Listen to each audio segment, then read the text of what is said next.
जय श्री राधे। पूज्य श्री सद्गुरुदेव भगवान के चरणों में प्रणाम।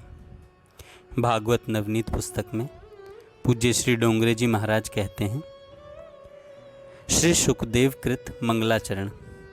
3 अध्यायों की कथा करने के बाद चतुर्थ अध्याय में सुखदेव जी महाराज ने मंगलाचरण किया है। नियम तो ऐसा है कि वक्ता कथा के आरंभ में मंगलाचरण करें। 3 अध्याय तक सुखदेव जी महाराज को स्मरण नहीं आता कि मैं कथा कर रहा हूँ। श्री कृष्ण दर्शन स्मरण में ऐसे तन्मय हो गए। वक्ता जब अपने स्वरूप को भूल जाता है तब वक्ता के मुख से भगवान कथा कहते हैं। 3 अध्याय की कथा कहने के बाद सुखदेव जी महाराज को कुछ देह भान हुआ है। मैं कहाँ बैठा हूँ? गंगा माँ का दर्शन हुआ है। गंगा किनारे बैठा हूँ। बड़े बड़े ऋषि मेरी कथा सुनने के लिए बैठे हैं।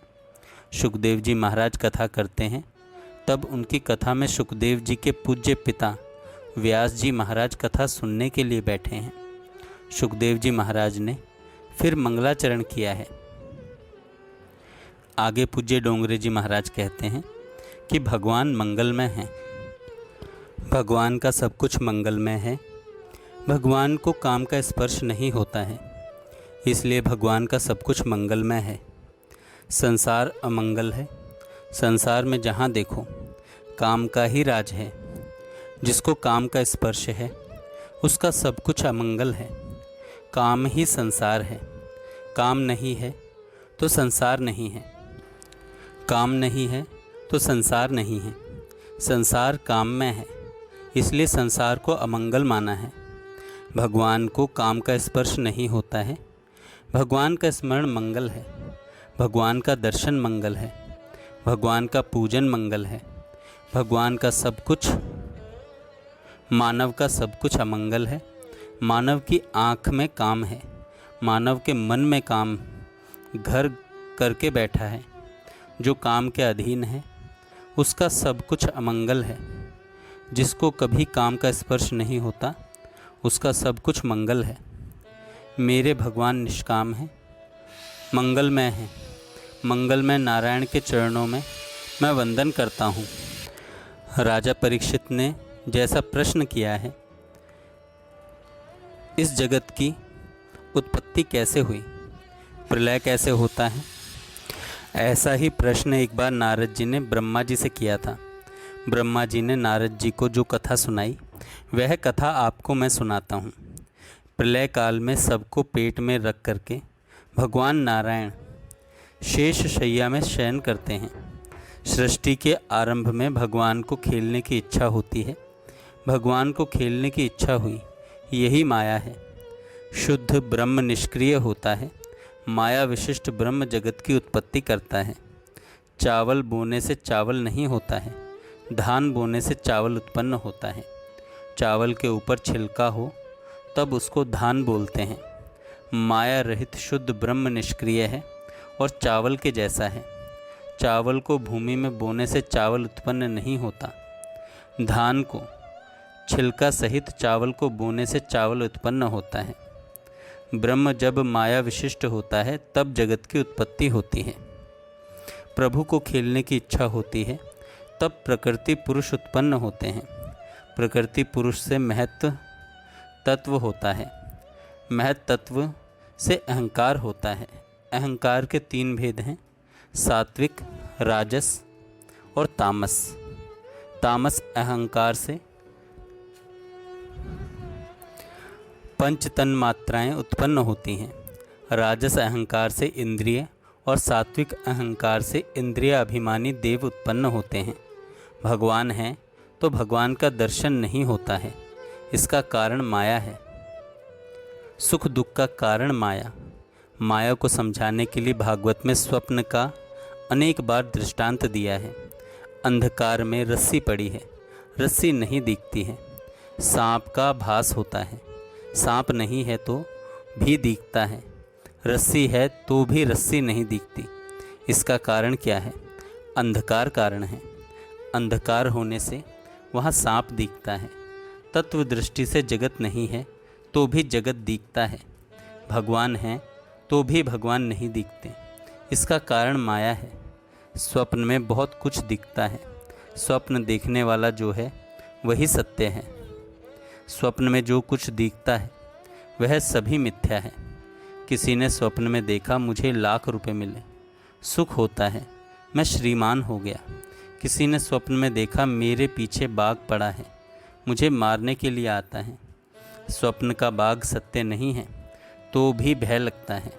स्वप्न का बाघ जिस प्रकार दुख देता है, स्वप्न में लाख रुपया मिलने पर जिस प्रकार सुख होता है, स्वप्न सत्य नहीं है तो भी स्वप्न सुख दुख देता है। माया सत्य नहीं है, माया सुख देती है, दुख देती है। स्वप्न देखने वाला सत्य है। स्वप्न के सभी दृश्य पदार्थ मिथ्या हैं। स्वप्न किसको दिखता है? जो सोया हुआ है। जो जागता है उसको कभी स्वप्न नहीं दिखता। जागने वाले को भगवान मिलते हैं। जो सोया है उसे संसार मिलेगा। संसार का कोई भी सुख मानव को मीठा लगता है तब तक मानव सोया रहता है। संसार का सभी सुख जब तुच्छ लगता है तभी वह जागा है। संसार का सुख जिसको मीठा लगता है उसको संसार मिलता है। संसार का सभी सुख जिसको तुच्छ लगता है उसी को भगवान का दर्शन होता है। स्वप्न के दृश्य पदार्थों का दृष्टा के साथ संबंध नहीं होता है। स्वप्न देखने वाला तो घर में है। राजा ने प्रश्न किया है, माया का जीव के साथ संबंध कब हुआ, कैसे हुआ? शुकदेव जी कहते हैं, राजन यह प्रश्न बराबर नहीं है। माया सत्य नहीं है, माया का जीव के साथ संबंध भी सत्य नहीं है। जिस प्रकार खोटा स्वप्न सुख दुख देता है वैसे ही खोटी माया भी सुख दुख देती है। माया का आदि नहीं है, अंत नहीं है। यूपी में रहने वाले किसी भाई को आप पूछो, आपको कन्नड़ भाषा आती है? वो कहेगा मुझे कन्नड़ भाषा नहीं आती। उससे प्रश्न करो, कानड़ी भाषा का अज्ञान आपको कब से है? वह कह सकता है कि 10 वर्ष से या 20 वर्ष से है। वह कहेगा मेरा जन्म इधर यूपी में हुआ है, मैं कन्नड़ी भाषा नहीं जानता, जन्म से नहीं जानता। उससे फिर पूछो उसका जन्म नहीं हुआ था तब उसको कन्नड़ी भाषा आती थी? कन्नड़ी भाषा का अज्ञान कब से हुआ है, क्यों हुआ है, इसका जवाब कोई नहीं दे सकता। अज्ञान अनादि है। यूपी का मानव कर्नाटक में 2-4 वर्ष तक जा कर के रहे तो उसे कन्नड़ी का ज्ञान होता है। ज्ञान कब होता है यह कहा जा सकता है, अज्ञान कब से है यह नहीं कहा जा सकता। अज्ञान अनादि है, माया अनादि है। माया मारती है, माया दुख देती है। जो गाफिल रहता है माया उसी को दुख देती है। सावधान को माया दुख नहीं देती। जो भगवान के सन्मुख है वही सावधान है। जो भगवान को भूल गया है वही गाफिल है। माया छाया के जैसी है, छाया दिखती है, छाया को कोई पकड़ नहीं सकता। जो दीपक के सन्मुख है उसको छाया नहीं दिखती, उसके पीछे छाया रहती है। जो दीपक के सामने पीठ करता है तब छाया आती है। जो भगवान के सन्मुख है माया उसे नहीं दिखती। भगवान को भूल जाए यही बड़ा पाप है। सबसे बड़ा पाप कौन सा है? शास्त्रों में लिखा है ब्रह्म हत्या महापाप है। ब्रह्म हत्या का अर्थ क्या है? ब्रह्म को मारने से ब्रह्म हत्या होती है। अरे ब्रह्म को कौन मार सकता है? ब्रह्म हत्या का अर्थ है ब्रह्म का विस्मरण। जो भगवान को भूल जाता है उसके आगे माया आती है। भगवान को भूलना नहीं, भगवान के जो सन्मुख रहता है माया उसे त्रास नहीं देती है। माया उसे त्रास नहीं देती है।